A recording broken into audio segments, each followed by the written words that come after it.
नमस्कार. चॅनलला सबस्क्राइब करायला विसरू नका. प्लीज सबस्क्राइब करा गाईज. आजच्या अशोक मामाच्या एपिसोडमध्ये आपण पाहणार आहोत. इकडे सगळेजण सोसायटीतले जमलेले असतात. बोर्डवरती अनिशने काहीतरी लिहिलेलं असतं म्हणून सगळ्यांची काळजी वाढलेली असते. तेवढ्यात परशू तिथे येतो आणि तेव्हाच त्याचं डोकं अक्षरशः भन्न होऊन जातं. त्याच्यामध्ये लिहिलेलं असतं, मी अनिश माझगावकर एक नंबरचा गाढव आहे. तेवढ्यात ते वाचता वाचता अशोक मामा मागून येतात आणि म्हणतात, काय झालं? सोसायटीमध्ये एवढी गडबड कसली चालली आहे? कोणी काय लिहिलं आहे? एवढं काय चाललं आहे? तेवढ्यात सगळे त्यांच्या जवळ जातात आणि म्हणायला लागतात, हे सगळं तर तुमच्या घरी चालूच असतं ना. तुमच्या घरची लोकच अख्ख्या गावाला तमाशा दाखवण्यासाठी रेडीच असतात आणि तसंही आम्हाला तुमच्या मॅटरमध्ये पडण्यामध्ये इंटरेस्ट नाही आणि काहीच नाही. तुमचा मुलगा तसाही नालायक आहे आणि असा सुद्धा नालायक आहे. सगळेजण तिथून निघून जातात. ते बघता किशा मामा म्हणायला लागतात, भाऊजी तुम्ही त्यांच्याकडे लक्ष देऊ नका. अनिशने बघा काय केलं आहे तेच मी तुम्हाला दाखवतोय. चला चला आपण बघायला जाऊ. अशोक मामा लगेच तिथे जवळ जातात. तेव्हा राधाबाई म्हणतात, मी तुम्हाला वाचून दाखवते काय लिहिलं आहे, म्हणजे कसं तुमच्या मनातले सुद्धा गैरसमज दूर होतील. त्याच्यामध्ये स्पष्टपणे लिहिलेलं असतं, मी अनिश माझगावकर आहे आणि मी एक नंबरचा गाढव आहे. खरं म्हटलं तर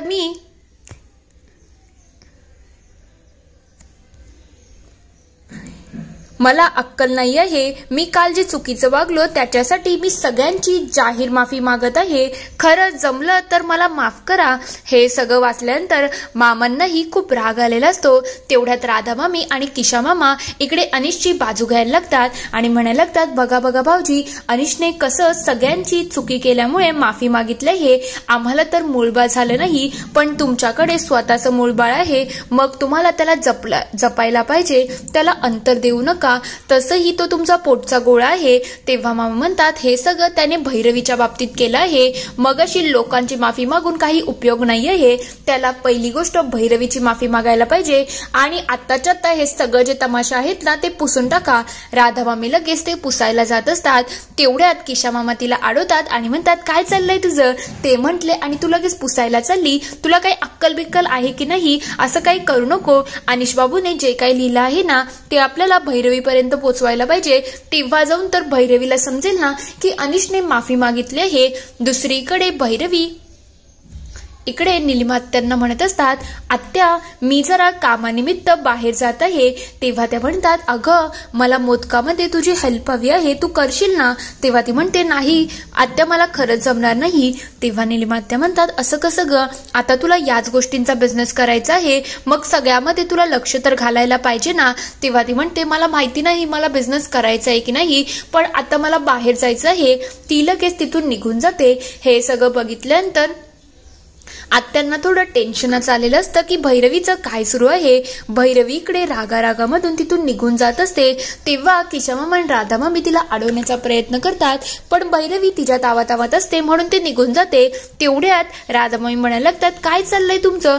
तुम्ही डोसक्यावर पडले आहात का? तुम्हाला समजते का? आपल्यालाही ते सगळं भैरवीला दाखवायचं होतं आणि भैरवीच निघून गेली, मग आता काय उपयोग? तेवढ्यात तिथे हॉर्न वाजायला लागतो. ते बघता परशू गेट उघडतो आणि त्याच्यामध्ये एक मोठी गाडी आलेली असते. ते बघता राधाबाई आणि किशाबाबा विचारतात, तुम्ही कोण आणि इथे का आले आहेत? तेव्हा ते लगेच ते बोर्ड वाजतात आणि त्यांनाही असं वाटतं, अनिश माझगावकर याचं नाव ऐकल्यासारखं आहे. तेवढ्यात ते विचारतात, इथे भैरवी माझगावकर कुठे राहतात? मी त्यांना भेटायला आलो आहे. ते बघता राधामामी आणि किशामामा म्हणायला लागतात, भैरवी माझगावकर ना, ह्या तर फर्स्ट फ्लोअरला राहतात. काय काम काय आहे? तेव्हा ते म्हणतात, मी त्यांनाच सांगेल त्यांच्याशी काय काम आहे, तुम्ही जा, तुमचं काही काम नाही. तो लगेच वर जायला लागतो. तेव्हा राधाबाई विचार करतात, हा कोण आहे? अच्छा, हा तो कॉम्पिटिशनचा जज आहे ना, त्यानेच भैरवीला 10 लाख रुपये दिले होते. इकडे निलिमा त्या दार उघडतात आणि विचारतात, तुम्हाला कोणाशी काम आहे? तेव्हा ते म्हणतात, मला भैरवी माझगावकरांना भेटायचं आहे, मी त्यांच्यासाठी इथे आलो आहे. ते बघतात निलिमा आत्या म्हणतात, बसा तुम्ही, मी तुमच्यासाठी पाणी घेऊन येते. तेवढ्या त्या म्हणायला लागतात, पण आताच भैरवी बाहेर गेली आहे. तेव्हा ते म्हणतात, मी भैरवीचा फोन ट्राय केला पण तिने कॉल काही आन्सर केला नाही. तेवढ्यात इकडे ते म्हणायला लागतात, कसं आहे? त्यांच्या भांडणामध्ये खरंच भैरवीचा फोन तुटून गेला आहे. तेव्हा निलिमा त्याविषयी सावरतात आणि म्हणतात, काल चुकून तिच्या हातातून फोन खाली पडला आणि तो फोन बिघडलेला आहे. तुम्ही सांगा ना, तुम्ही इथे आले का आहेत? तेवढ्यात ते म्हणायला लागतात मला एक भैरवीला ऑफर द्यायची आहे. ते बघता निलिमात्या विचारतात कसली ऑफर. ते बघताच लगेच इकडे किशामामा स्वतःचं नाक सगळ्यामध्ये मध्ये मध्ये घुसवत असतात आणि म्हणायला लागतात मला तुम्हाला एक ऑफर द्यायची आहे. मला तुमच्या इथे काम करायचं आहे. मग त्याच्यासाठी तुम्ही मला कामावरती ठेवा. आता कसं मी मुंबईला आलो आहे ना, मग मला पैशाची गरज आहे आणि पैसे नसतील तर मी इथे राहू शकत नाही, म्हणून तुम्ही मला काम द्या.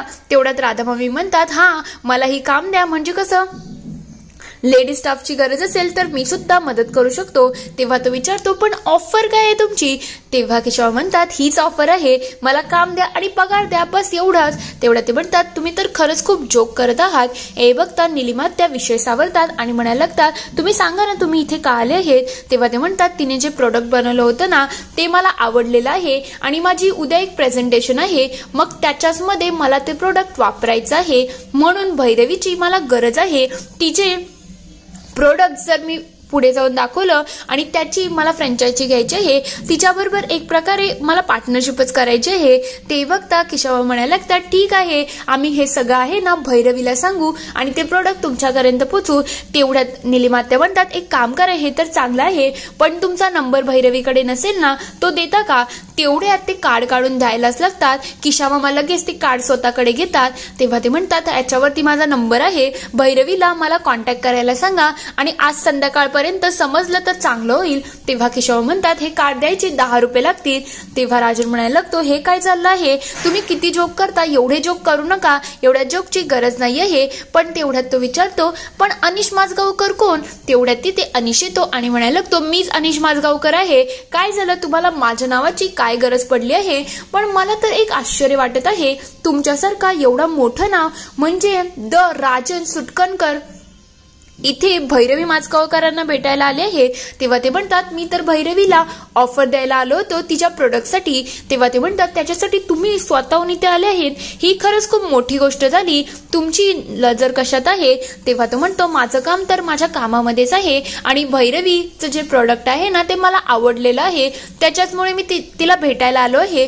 खरं म्हटलं तर मी तिला फोन केला पण तो फोन काही तिने उचलला नाही, त्याच्याचमुळे मला इकडे यायला लागलं. पण आय गेस माझी चूकच झाली इथे येऊन. तेव्हा तो म्हणतो नाही नाही तसं नाही आहे, पण तरी सुद्धा तुम्हाला प्रोडक्ट्स घेणं देणं आहे ना, मग आता ते प्रोडक्ट भैरवीच्या जागेवरती मी दिलं तर तुम्हाला चालेल ना. तेव्हा तो म्हणतो चालेल, काहीच प्रॉब्लेम नाही आहे आणि प्रोडक्ट एवढं इम्पॉर्टंट आहे म्हणून तर मी इथपर्यंत आलो आहे आणि माझ्यासाठी माझा बिझनेस खरंच खूप इम्पॉर्टंट आहे. तेव्हा अनिश म्हणतो ठीक आहे, पण हे सगळं असताना मीच तुमच्याशी डील करेल म्हणजे कसं सगळं सोपं होऊन जाईल. तेव्हा राजन म्हणतो काहीच हरकत नाहीये. हे तो लगेच तिथून जायला लागलेला असतो. तेव्हा अनिश म्हणायला लागतो तुम्ही माझा नंबर घेतला नाही, तुम्ही असेच कसे चालले. तेव्हा तो म्हणतो द्या द्या तुमचा नंबर द्या, म्हणजे कसं पुढचं कॉन्टॅक्ट करता येईल. पण अनिश त्याला वेगळ्याच नजरेने बघत असतो. तेव्हा तो म्हणतो ठीक आहे आता आपण लवकरच भेटू. सुटकनकर तिथून निघून जातात. पण अनिशच्या मनामध्ये वेगळ्याच गोष्टीचा संशय आलेला असतो.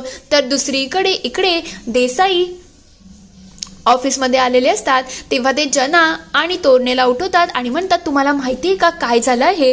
तेव्हा ते म्हणतात रात्री पार्टी झाली आहे आणि तुम्ही आले का नाही हो, पार्टीमध्ये खरंच खूप मजा आली. तेव्हा ते म्हणतात अरे पार्टी सोडा, तुम्हाला माहिती आहे का इथे किती मोठा कांड झाला आहे. तेव्हा ते म्हणतात काय झालं, आता आपल्या सोसायटीमध्ये कोण येणार आहे कांड करायला. तेव्हा देसाई म्हणतात तुम्हाला माहिती आहे का ते CEO आहेत ना द राजन सुटकनकर कंपनीजचे CEO, ते आपल्या ऑफिसमध्ये आणि आपल्या बिल्डिंगमध्ये येऊन गेले. तेव्हा ते म्हणतात काही बोलू नका, असं कसं काय होऊ शकतं. तेव्हा देसाई म्हणतात असंच झालं आहे आणि ते अजून कोणाला नाही तर भैरवीला भेटायला आले होते, तेच त्या कॉम्पिटिशनचे जज सुद्धा होते ना. तेव्हा ते म्हणतात म्हणजे आपण जी चूक केली आता ती आपल्याला महागात जाणार ना. भैरवीला आपण बिझनेस करायला नकार दिला आणि आता ती त्यांच्याबरोबर काम करेल तर तिचा बिझनेस खरंच खूप मोठा होईल. तेव्हा देसाई म्हणतात हो, आणि आता ते सुटकनकर आले आहेत म्हणजे आता तर आपल्यासाठी काहीच राहणार नाही. ते काय भैरवीला आता छोट्याशा रूममध्ये काम करून देणार नाही, ते भैरवी बरोबर पार्टनरशिप करतील आणि त्याच्याचमुळे त्यांचा बिझनेस मोठा होऊन जाईल, म्हणजे आपला काही प्रॉफिटच होणार नाही. तेव्हा तो म्हणायला लागतात मग आपल्याला असं काहीतरी करायला लागेल ज्याच्यामुळे आपला प्रॉफिट होईल आणि नाही तर भैरवीला ते काम करताच येणार नाही, असं काहीतरी आपल्याला डोक्यात शिजवायला लागेल त्या लोकांची भयंकर प्लॅनिंग सुरू होते. दुसरीकडे योगिता इकडे भैरवीला भेटायला गेलेली असते. तेव्हा ती सांगते, कसं आहे माहिती का, मी आता काम करते, पैसा कमवते, का बरं घराला थोडा हातभार लागावा, मी माझ्या मुलीला एकटं टाकून जाते, कारण की मला माझा संसार पुढे चालवायचा आहे. पण हर्षा आहे ना, ती सतत सगळ्यांचा अपमान करत असते, सतत घालून पाडून बोलते, त्यामुळे माझा सुद्धा कॉन्फिडन्स निघून गेला आहे. मला तर स्वतःच समजत नाही मी काय करावं. तेव्हा भैरवी म्हणते, तुला खरंच दुसरा जॉब शोधायची गरज आहे. तेव्हा ती विचारते, काय ग भैरवी, तू सुद्धा बिझनेस ओपन करणार आहे ना, मग त्याच्यामध्ये ओपनिंग आहे का. तेव्हा ती म्हणते, मी अजून काहीच विचार केला नाही बिझनेसचा, म्हणजे त्या कॉम्पिटिशनमध्ये मी उतरली तर होती, पण आता असं वाटत नाही ते करायला पाहिजे. तेव्हा ती म्हणते, असं कसं, अगं तू करू शकते, तुझ्यामध्ये तेवढं कॅलिबर आहे, तू एक उत्तम बॉस होऊ शकते. तेव्हा भैरवी म्हणते, मला असं वाटते मी एक नोकरी करू शकते आणि जास्तीत जास्त मुलांना शिकवू शकते, त्या जास्त माझ्याकडून काहीच होऊ शकत नाही. मी अक्षरशः थकली आहे, वैतागलेली आहे, मला आता काम करायची इच्छाच राहिली नाही. तेव्हा योगिता म्हणते, मला वाटलं मामांनी सांगितलं होतं की तू नवीन स्टार्टअप करत आहे, मग त्याच्यामध्ये वेकेन्सी असेल तर मला जॉब देशील का. तेव्हा ती म्हणते, मी बाबांनाही सांगणार आहे, असं सगळ्यांना या गोष्टी सांगू नका. त्या कॉम्पिटिशनमध्ये गेल्यानंतर माझा कॉन्फिडन्स तर वाढला, पण आता माझ्याकडे भांडवलच नाही आहे, मग मी कसं काम करणार. म्हणून मला नाही वाटत, मला बिझनेस शोधायला पाहिजे. तू कुठेतरी दुसरीकडे जॉब बघ, माझ्याकडून हे होऊ शकत नाही, मी जॉब करणारच नाही आहे आणि हा बिझनेस सुद्धा करावा की नाही अजून हे सुद्धा क्वेश्चन मार्कच आहे. इथे हा एपिसोड संपतो. पुढील भागात आपण बघणार आहोत, मामा विचारतात, काय ग भैरवी, तू बिझनेसचा काय विचार केला आहे. तेव्हा ती म्हणते, बाबा माझी बिलकुल इच्छा नाही आहे काहीच करायची. ते बघता मामा विचारतात, हे सगळं अनिशमुळे होत आहे का. भैरवी, मी स्पष्टपणे सांगत आहे, आणि स्वतःचं फ्युचर स्वतःहून बर्बाद करत आहे, तू सुद्धा तसंच करणार आहेस का. भैरवीला हे ऐकल्यानंतर थोडं टेन्शनच आलेलं असतं. दुसरीकडे भैरवी इकडे अनिशला म्हणायला लागते, अनिश, तुला माझ्या कामामध्ये माझी मदत नसेल करायची तर नको करू, मला काहीच हरकत नाही आहे, पण तू सतत हे जे तमाशे करतो ना, याच्यामुळे मला डिस्टर्ब होत आहे, म्हणून हे काही तू करू नको. आता उद्या मी त्यांच्या राजनकडे ते सगळं सामान आणि प्रोडक्ट घेऊन जाणार आहे, मग सॅम्पल घेऊन जाताना आणि उगाच कोणतेही तमाशे करू नको, कारण की मला हे पाहिजे नाही. तेव्हा तो म्हणतो, तुझं म्हणणं आहे ना, मी तुझ्या कामामध्ये काही लोडबोड करावी नाही, तुला त्रास द्यायचा नाही, मग मी एक काम करतो, त्या राजनकडे मी ते प्रोडक्ट घेऊन जाईल, तुला चालेल ना. हे ऐकल्यानंतर भैरवीला राग आलेला असतो. इथे हा पूर्ण एपिसोड संपतो. आता नेमकं अनिशच्या डोक्यामध्ये चाललं तरी काय आहे, जो सतत त्या राजनला अडवा येत आहे. तुम्हाला काय वाटतं ते मला कमेंटमध्ये नक्की कळवा. व्हिडिओ आवडला असेल तर लाईक करा, शेअर करा आणि चॅनलला सबस्क्राईब करून घंटी वाजवायला विसरू नका. नवीन व्हिडिओजच्या नोटिफिकेशनसाठी. व्हिडिओ बघितल्याबद्दल धन्यवाद.